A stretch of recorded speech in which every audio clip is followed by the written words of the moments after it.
তোমরা সবাই জানো একটি ট্রায়াঙ্গেলের তিনটি ইন্টেরিয়র অ্যাঙ্গেলের সাম কত হয়? 180 ডিগ্রি হয়। একটি কোয়াড্রিল্যাটারালের 360 ডিগ্রি হয়। একটি পেন্টাগনের একটি হেক্সাগনের জানি না। আজকে আমরা এমন একটা ফর্মুলা শিখব যার সাহায্যে আমরা যে কোনো ক্লোজ পলিগনের ইন্টেরিয়র অ্যাঙ্গেলের সাম বের করে নিতে পারবো। চলো, যখন ট্রায়াঙ্গেল হয়, ট্রায়াঙ্গেলের বেলায় সাইড কয়টা থাকে? 3। তাহলে আমরা n এর ভ্যালু এখানে 3 নেব।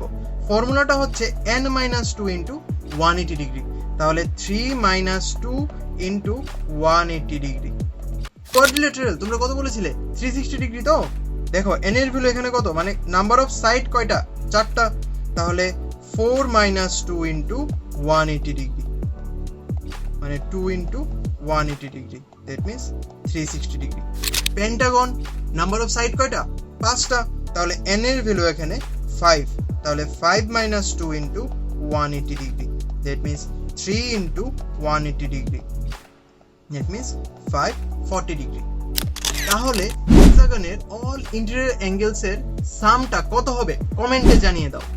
আর কেউ যদি ফর্মুলাটার n-2 কেন হয়েছে এটা জানতে চাও, তাহলে নিচে লিঙ্কটাতে ক্লিক করে দাও।